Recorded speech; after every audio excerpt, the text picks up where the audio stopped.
The buzz around Manhattan was that Ethan Prescott, the untouchable heir to New York's social throne, had developed a fascination with a certain girl in a photograph. I had the kind of figure that demanded a sleek, silk dress.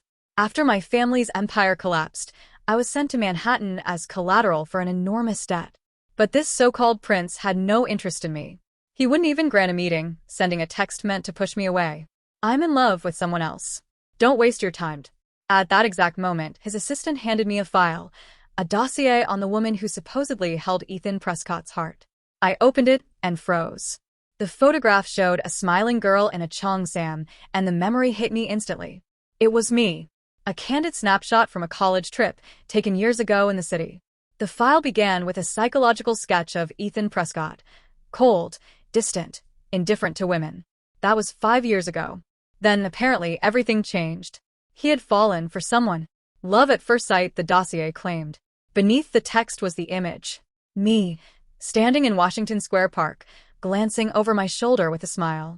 The picture had the blurred, spontaneous quality of a stolen moment, caught from a passing car. The private investigator didn't uncover much more than this. AJ said, "My father's last loyal ally. Do you want us to approach her? Warn her, maybe?" "Warn her?" I asked flatly. AJ rolled up his sleeves. "Yeah." "Set her straight." I raised an eyebrow. "Assault is still illegal, you know." AJ's face fell.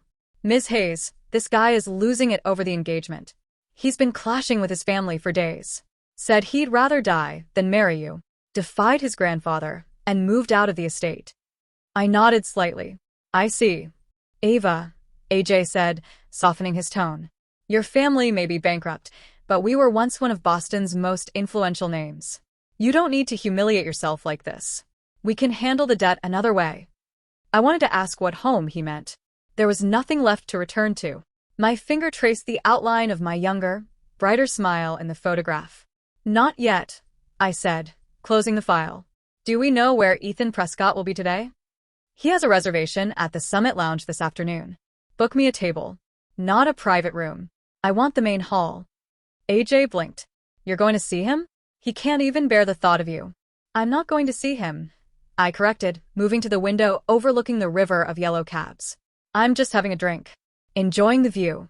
I allowed a small, sly smile to tug at my lips. "And maybe letting the view come to me." AJ looked baffled but nodded before leaving to make the arrangements. His loyalty was unquestioned. He had been saved from a violent gang attack by my father years ago and had stayed even after everything collapsed. "The table is ready, Miss Hayes," he reported when he returned. "Thank you." I slipped into a moon-white, halter-neck silk dress, twisted my hair into a loose chignon, and secured it with a single pearl pin. The lines of the dress were clean, elegant, highlighting the pale curve of my shoulders, sophisticated yet quietly magnetic. They say you should never meet someone dazzling too young. If it ends badly, they become the standard by which everyone else is measured. But what if I was the ghost he'd been measuring all others against? The Summit Lounge was a sanctuary of muted voices and old-world charm. The air smelled of rare perfumes and aged whiskey. Dark mahogany furniture and ornately screened tables gave even the main hall a sense of private intimacy. Clearly, Manhattan's elite felt at home here. I chose a table along the path to Ethan's private room, strategic but not obvious. A text from AJ buzzed on my phone. His car just pulled up. I silenced it and took a deliberate sip of my martini. "Showtime." Through the screen's gap, I saw the doorman swing open the heavy glass doors. A tall, impeccably dressed man entered, every movement calm and assured. His dark gray suit fit like it was tailored to his body, and his face, sharp, commanding, striking, instantly drew attention. "That's him," a nearby woman whispered. "Ethan Prescott, the only son. Did you hear? The Hayes family went bankrupt. They're basically pawning their daughter off to him. Can you imagine? Who does she think she is, from a bankrupt family? Ethan Prescott wouldn't even glance her way." "Exactly. Look how tense he is. He must be furious about this whole deal." Ethan's gaze was fixed ahead as he walked. As he neared my table, I tilted my head down, pretending to study my drink. In my mind, I counted his steps. 1, 2, 3. His eyes caught my profile, just a flicker, enough to make him falter. His stride broke. He stopped, turning for a better look, but I leaned back, perfectly shielded behind the privacy screen. From where he stood, Ethan could only make out the table, the thin stem of a martini glass, and the long legs crossed under a white silk dress. He froze by the screen, a well-manicured hand trembling ever so slightly. It looked almost as if this was the first time he had to approach a woman without a script. When his voice finally came, it was low and smooth, but threaded with an unfamiliar edge of nerves that didn't match his usual, reserved veneer. "Excuse me," he said. "Could I speak with you for a moment?" I said nothing. He hurried on. "I don't mean to be forward. It's just you remind me of someone, and I wanted to be sure." I rolled the olive in my glass, slow and deliberate. "Sir," I said at last, my tone cool, "that line is painfully overused, and frankly, it's uncomfortable." I lifted my chin just enough for him to know I'd spoken. "You're a creep." He had not expected that. First the silence, then the insult. Men like him were used to adoration, not rebuke. The murmurs around the lounge restarted as people processed the scene. "Did you see? Ethan Prescott actually tried to talk to someone. I need to see this woman." If he approached her like that, the word creep hit him hard. He stood there, rigid with a mix of humiliation and indignation. No one knew he wasn't attempting a pickup, that he was trying to confirm if I was the woman he'd tracked down. To everyone else, and to me, it looked clumsy and desperate. After a long pause, he forced out, "I apologize. That was inappropriate." Then he did something that stunned the room. He reached out and pushed the ornate screen aside. The lounge seemed to inhale. The screen slid open just enough for my face to be revealed when his phone began to buzz against his jacket. The vibration was insistent, demanding attention, and he fumbled for it. He turned away to answer, brow knitting in annoyance. "What's going on?" I heard him mutter into the phone. I leaned forward, studying the man who, by arrangement, was supposed to be my fiancé. From behind, he looked like a weapon drawn taut, broad shoulders narrowing into a lean waist, the suit tailored like armor. Closer than any photograph, he was even more arresting. "Grandfather," he said, voice tight, "I told you I won't marry the Hayes girl." There was a pause. The older man's tone softened, coaxing. "I'm not ordering you, Ethan. Old man Hayes and I were close. Your family knows they owe us $100 million.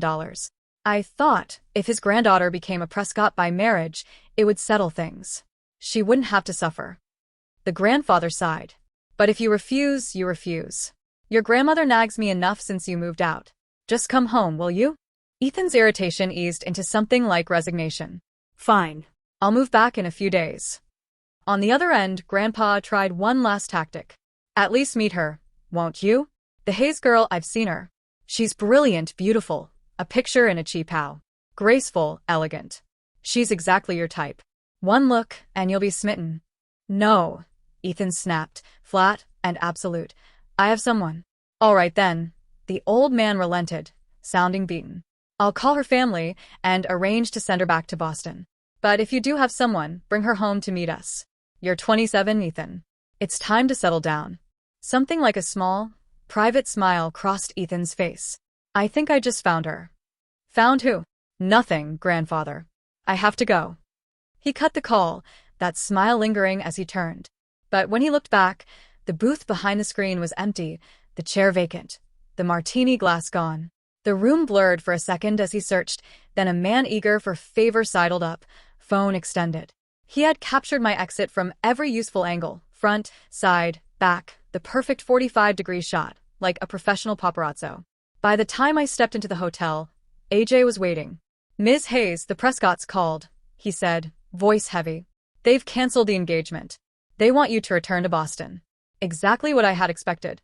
Son of a bitch. AJ exploded, fury spilling out. "Who do they think they are? They summon you, then kick you out. Say the word, and I'll find that prick, stuff him in a sack, and beat him senseless." He stopped, curiosity and outrage warring on his face. "What happened at the lounge? You saw him, and now they're calling it off. Did you slap him when he was rude?" There was a hopeful gleam in his eye, as if he'd pictured me humiliating the high and mighty prince. "I didn't meet him," I said, calm as I sat at the vanity, removing my earrings. "I told you I went for a drink and the scenery." I looked at him in the mirror. "And AJ, from now on, you will not call Mr. Prescott an asshole."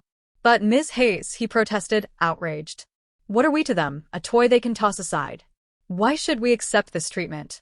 I placed the earrings in their velvet box and answered softly, because the Hayes family owes the Prescott family $100 million. How much? He stammered. AJ's stuttered disbelief went unacknowledged. I stayed silent, letting the moment linger. AJ's voice dropped, almost defeated. I'll book the flights back to Boston. I rose, my bare feet sinking into the soft carpet as I moved to the sofa. No flights. We're not going back. Pack our things, check out, and find a cheap apartment somewhere in the city. AJ's brow furrowed. The engagement's off. Why are we staying? I turned to the window, letting my gaze sweep across the glittering expanse of New York. The city was a playground, a hunting ground, and the game I had in mind was about to get far more interesting. I saw the scenery today, I said softly. And now the scenery is coming to find me. How could I leave? AJ rubbed the back of his neck. Sometimes, Miss Hayes, I have no idea what you mean. You don't need to understand. Just make it happen. I want to be settled in by tonight. A faint sound from the hallway made me smile. Not even an hour had passed since I returned from the lounge, and already Ethan's eyes, or rather his people, had found me. I raised my voice deliberately, letting it carry into the hall. AJ, we can't go back to Boston. My father would kill me if we did. AJ froze, confusion written all over him. My father adored me, and he would never harm me, but I kept a finger pressed to my lips. Sure. I'm out of money, I continued, lacing my voice with manufactured panic. We can't afford this hotel. Find a small, miserable apartment. We need to move immediately. My eyes widened in pretend despair. AJ, I'm sorry you have to live in such a place because of me. AJ, the tough guy with an unwavering heart, didn't understand the ruse. Ms. Hayes, I had nothing before you. Your father saved me when I had no one. I wasn't even worthy to walk behind you. Now I'm proud to protect you. He pulled out a bank card. All my savings. Take it. I'll find work tomorrow. I won't let you suffer. I gently returned the card. I can't take this. You earned it. I leaned close and whispered. I want a shabby apartment. Trust me. Just do as I say. Meeting his loyal, puzzled gaze, I added, AJ, we will go back to Boston. Sooner than you think. I'm rebuilding the Hayes Corporation, and you're coming with me. New York was a vast market, ripe with opportunity. To revive my family's legacy, I needed capital, influence, and connections, and one man could provide the first step. AJ executed the plan perfectly. He found a cramped top-floor apartment in a grimy Lower East Side block. The smell of stale beer, fried food, and damp city air filled the space. Outside, drunks cursed in the alley, completing the illusion. Ms. Hayes, wait on the fire escape. I'll tidy up before you enter, AJ said. Don't bother, I replied, leaning against the freshly wiped doorframe. Leave the luggage outside. Hire some men to act like loan sharks. I want a scene. Soon enough, 3 burly men AJ had hired staged a convincing confrontation. You think you can ignore us? Pay up, or else, one bellowed. AJ peeked nervously and whispered, Miss Hayes, Prescott's car is downstairs. Of course he is, I murmured. I had left the lounge, knowing my photo would reach Ethan. Once he realized the woman in the picture was the same one he had been searching for, he would use everything at his disposal to track me down. That's why I staged my desperate, broke girl act with AJ. Before, he had refused to believe the fiancée he rejected was the same woman haunting his thoughts. The illusion of poverty would provoke guilt, the final piece of my plan. From luxury to slum, cornered by thugs, it was a perfect, personalized trap, a damsel in distress act tailored for him. I explained to AJ that the woman in the file was me from 5 years ago. Recognition and horror dawned on his face. Ms. Hayes, he said, disbelief in his tone. What you're doing in my world, we call this a pig-butchering scam. Pay up. Today, one of the hired thugs roared, slipping back into character. In Boston, you may have had friends, but this is New York. Who will save you here? No money, no life. The echo of polished leather shoes on the metal staircase drew closer. I nodded subtly. The lead thug raised a hand to deliver a fake strike. I closed my eyes, feigning terror. A strong, elegant hand clamped around his wrist. In New York, she has my protection, a cold, commanding voice said. I opened my eyes. Ethan Prescott stood before me. He had swapped the CEO armor for a black dress shirt, collar unbuttoned, dark and brooding. Neon lights from the street below glinted off a mole above his collarbone. Sweat glimmered faintly on his perfect features. He had clearly run up the stairs. He released the thug's wrist and carefully wiped his fingers with a handkerchief.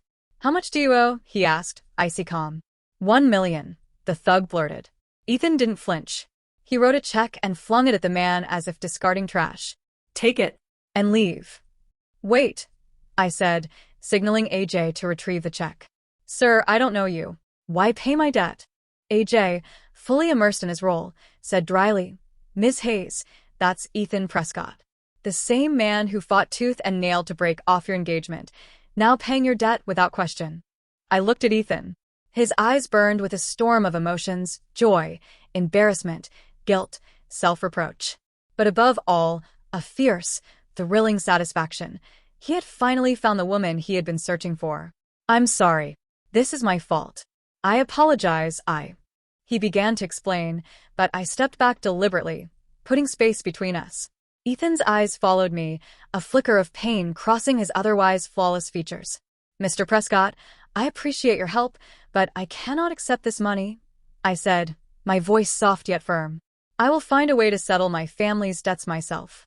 The engagement between our families is over. We are finished." The word struck him like a physical blow. He hurried to clarify. "It wasn't me who ended it. My grandfather, he made the decision." The man renowned for his unflappable composure and sharp ruthlessness was now rambling, fumbling for explanations. "It was my grandfather. He insisted on it."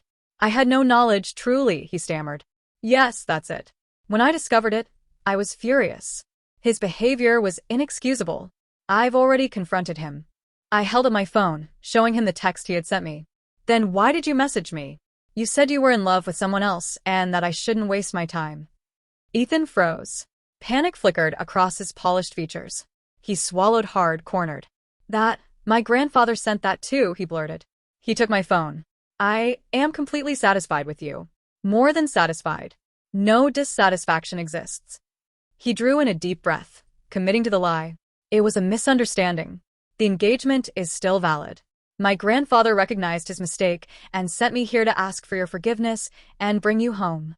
AJ, standing beside me, had to cover his mouth to stop from laughing at Ethan's ridiculous performance, publicly blaming his awful grandfather for the whole fiasco. Ethan's eyes swept the shabby apartment, the peeling paint, the smell of grease and stale beer, and the mix of guilt and pity was almost tangible. A delicate, beautiful woman, his ideal, forced into such surroundings.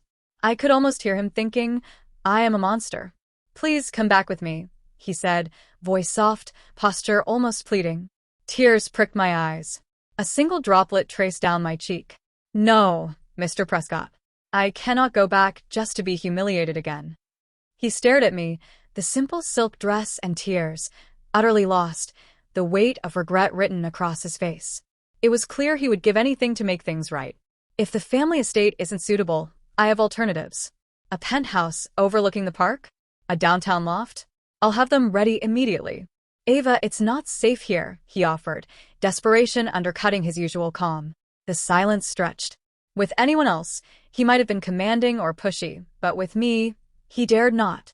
The plan had worked. He now realized the woman he had dismissed was the one he had been searching for. I didn't need to respond. Instead, I let my eyes flutter closed and collapsed backward. Ethan moved instinctively, catching me before I hit the floor. I sank into his arms, warm and solid, enveloped in a subtle, comforting scent of sandalwood and cedar. It was intoxicating. Later, in a private suite at Mount Sinai Hospital, Ethan paced anxiously in front of the doctor. "How is my wife?" he asked, voice taut with worry. "Mr. Prescott, calm yourself," the doctor said gently. "She's fine, exhausted and low on sugar, which caused the fainting. We've started in 4. She just needs rest. She'll wake soon." Ethan exhaled shakily, relief flooding him. After the doctor left, he sat beside me, gently holding my hand and pressing it to his cheek, stroking it as though it were priceless. "So, your name is Ava Hayes," he murmured. "No wonder I searched all of New York and couldn't find you. You were in Boston all along." His tone dropped to a low, intimate whisper. "I've loved you for a long time, 5 years. And now, I've finally found you. Had your family not gone bankrupt, had my grandfather not intervened, we might never have met again. Some connections are fated, Ava. We saw each other once before. This was meant to be. He leaned closer. I will spend my life making this right. I'll earn your love, I swear. Suddenly, he bent and pressed his lips to mine, soft, tentative, and then placed another gentle kiss on my forehead. 5 years was too long to wait, he whispered. Consider this a down payment on the interest. I hadn't expected this hidden, bold side of New York's composed prince. Later, I texted AJ. Where did he go? He's preparing a private estate for you outside the city, overseeing redecorating to your tastes. He knows you prefer quiet places, AJ explained. I smiled faintly. When you know, you know. It's not just attraction, it's a recognition of something in another soul you can't find elsewhere. Love at first sight isn't lust. Time doesn't matter. AJ looked uncertain. Will he really provide everything you need? He will, I said, gaze drifting toward the door. Refusing me isn't a choice for him. It's a rule I've already written. The next day, Ethan personally brought my luggage to the country estate. He maintained a respectful distance, careful not to push, leaving after ensuring everything was in place. Soon after, his assistant arrived, placing a black credit card and a thick file before me. This card has no limit, the assistant said. And the deed to the estate, transferred to your name. You're the sole owner. Make yourself at home. I exchanged a look with AJ, who held the items as if they burned his hands. You're wondering why I accepted it, I said. He nodded. Ever heard of the sunk cost fallacy? The more you invest, the harder it is to walk away. I don't know, Ms. Hayes. Maybe we shouldn't use it. What if it's a test? No, I said with a slow, confident smile. We are absolutely going to use it. I went to a Madison Avenue dressmaker, choosing the most luxurious silks. AJ gasped when the prices were quoted, but I swiped Ethan's card without hesitation. Custom gowns, off-the-rack purchases, the works. In front of the mirror, I adjusted a pale ivory dress with a mandarin collar, high slit revealing a glimpse of my ankle. Powerful. Commanding. I'll take this one, too. In a single day, I spent a fortune. Ethan received the statement and didn't frown. He only smiled, indulgence and admiration in his eyes. During a board meeting, Ethan couldn't keep his attention on the discussion. His thumb swiped over his phone screen, zooming in on a discreetly captured photo of me, dressed in the ivory cheongsam, my dark hair pinned neatly with a jade comb, the high collar framing my face. Ava looks incredible in that dress, he murmured, completely captivated. His assistant muttered under his breath, it'd better be worth a year's rent. After the meeting, Ethan's eyes lit with an idea. Go to the Upper East Side, he said. Purchase several storefronts and transfer ownership to Ava. She has a talent for design. She should have her own boutique. Back at the estate, AJ stared at the stack of deeds in disbelief. Is he serious? He bought you all these prime locations just because you looked good in a dress? Ethan hadn't just provided spaces. The package included detailed market analyses and a fully vetted management team. Each store already had a manager in place. All I had to do was choose the name. He's not insane, AJ, I said. He knows me better than anyone. AJ asked incredulously. Your degree is in? Fashion design, I replied. His eyes widened in recognition. He's leveraging my passions. After consideration, I named the boutique HP, Hayes and Prescott. On opening day, Ethan sent so many floral arrangements that they crowded half the block. The news that the Prescott heir was backing the boutique spread quickly, drawing New York's elite. Everyone wanted a glimpse of the woman who had captivated the city's most eligible bachelor. But I was not in attendance. My design talent was a hobby, not a priority. Success or failure of the boutique was secondary. My true focus lay elsewhere. The Hayes Corporation specialized in pharmaceuticals, and the annual Global Pharma Summit was approaching. In the preceding weeks, I had quietly acquired several failing pharmaceutical companies using what little capital I had. The summit drew industry leaders and top investors from around the world, and I held a key advantage: my grandfather's research for a groundbreaking targeted therapy for stomach cancer. This was my chance to attract investment and revive the Hayes legacy. Yet in my current position, I could barely secure an invitation. Night had fallen when I noticed a black town car discreetly waiting at the end of the driveway. Ms. Hayes, the boutique opening was today. Mr. Prescott attended the entire event and came straight here afterward. He's been waiting for over an hour, AJ informed me. Should I let him in? Ethan's recent conduct had been impeccable. attentive, respectful, patient. I knew he waited for a cue, a sign to let me lower my guard. "Let him in," I said, tightening my silk robe around me. "Tell him I wasn't feeling well and missed the opening." "Yes, Ms. Hayes." Faking sleep seemed simpler than confronting him. Moments later, I heard his careful footsteps. "Is she unwell? Should we call a doctor?" "She just said she's tired," AJ replied. Ethan entered softly, closing the door behind him. He approached the bed slowly, draping the duvet over my shoulder. The strap of my nightgown slipped, revealing a delicate curve of skin. He tensed. Veins stood out on his hand as he loosened his tie, eyes lingering on the exposed area. His breathing grew heavier, measured yet uneven. Then his fingertips traced the strap back into place. Kneeling beside the bed, his touch became reverent as he stroked my cheek. "Ava," he whispered, voice thick with emotion. "What am I going to do with you?" He lingered, as if memorizing my image. Then, from his jacket, he placed an item gently on the nightstand before leaving as quietly as he had entered. I opened my eyes. A heavy, gold-embossed invitation rested on the table, the Global Pharma Summit. I sat upright, realizing Ethan, the untouchable heir, had known I was feigning illness. He understood I skipped the boutique opening for a reason, yet he silently placed the one thing I needed in my hands. He was willingly a part of my plan.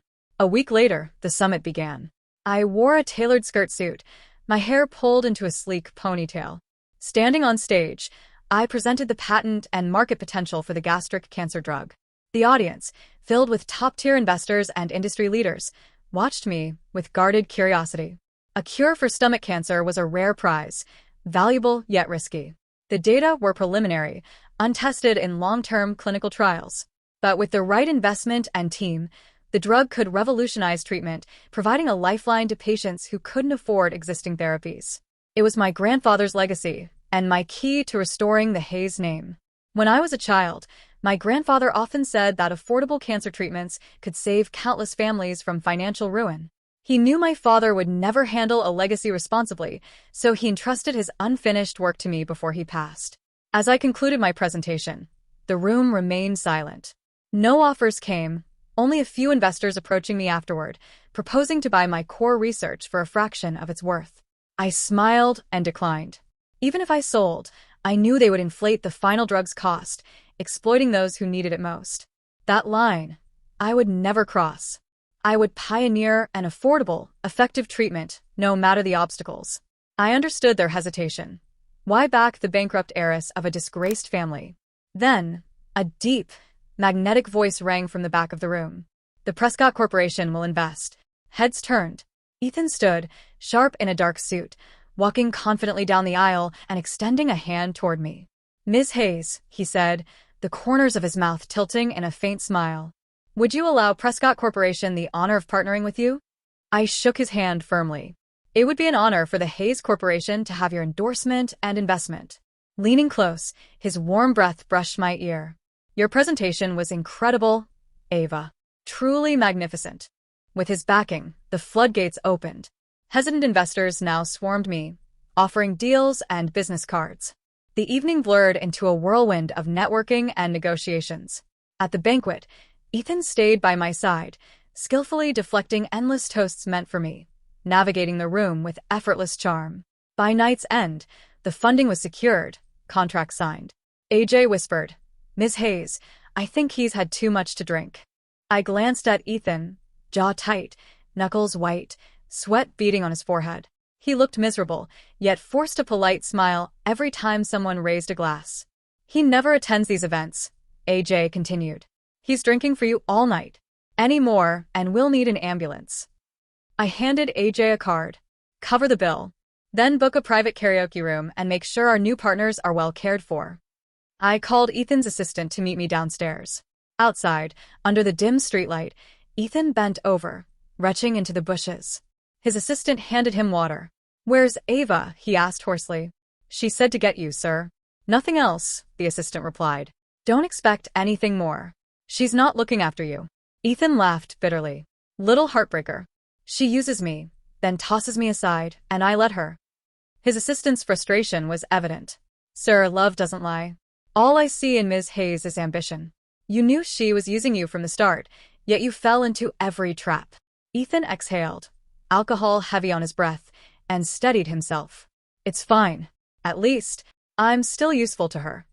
I walked toward him, the sound of my heels sharp in the night. His eyes lit up as he recognized me, shock giving way to joy. I knew it, he murmured, a dizzy smile spreading. I knew she wouldn't leave me. I steadied him, arm around his waist. Turning to the assistant, I said, "Give me the keys. You can go home." The assistant hesitated. "Give Ava the keys," Ethan snapped, impatience in his tone. The man complied instantly. I helped Ethan into the passenger seat, fastening his seatbelt. Close enough to hear his heartbeat, I noticed his flushed face, the disheveled shirt, the soft glow of his skin, impossibly, devastatingly handsome. I started the car, driving toward the Prescott estate, feeling his unwavering gaze on me the entire way. At the estate, the butler recognized me. Seeing Ethan supported at my side, he rushed inside to alert his grandfather. The old man appeared, cane in hand, eyes lighting up at the sight of Ethan's arm protectively around me. "Ava, my dear. And this rascal?" Ethan seemed to sober instantly. He strode to his grandfather, whispering furiously in his ear. Moments later, he returned, glued to my side. I was about to explain I was only dropping him off when his grandfather boomed, "Ava, it was my fault. I tried to break off the engagement. Ethan had nothing to do with it." I let the comment pass. Just as I was preparing to leave, Ethan's grip on my wrist tightened. Ethan looked at me, vulnerable in a way that made my chest tighten. "Ava, please stay. Stay with me," he murmured, his voice low and almost pleading. "My stomach hurts," he added, pressing his hand against his abdomen. Seizing the moment, his grandfather called out, "Quickly, take the young master and young mistress upstairs to rest." Young mistress? I barely had time to process the words before the housekeeper practically herded me to the bedroom. She handed me a bowl of warming soup and a fresh set of silk pajamas before hurrying out, leaving us in quiet. Ethan lay on the bed, hand still around my wrist. "Don't go." Maybe it was the alcohol, or maybe it was always there beneath his composed exterior. This neediness, this vulnerability. He guided my hand to his stomach. "It hurts." I sat on the edge of the bed and gently massaged him through the thin fabric of his shirt. "Better." He nodded, watery eyes fixed on me. "Much better. Don't go, okay?" I brushed a damp strand of hair from his forehead. "I won't go. But you should take a hot shower. You'll feel better." He held up his pinky. "Promise?" "Pinky swear." "You're being childish," I said, but linked my pinky with his. There. "Happy." A slow smile spread across his face as he left for the bathroom. When he emerged in gray pajamas, hair still damp, he looked impossibly regal and relaxed at once. After my own shower, exhaustion claimed me. Collapsing onto the bed, I felt his hand at my waist, tentative at first, then brushing slowly, deliberately, igniting a soft gasp from me. That was all the encouragement he needed. He pulled me into his arms, pressing close, breath warm on my neck. "Ava," he whispered, voice thick with desire. "I don't want to be a gentleman anymore."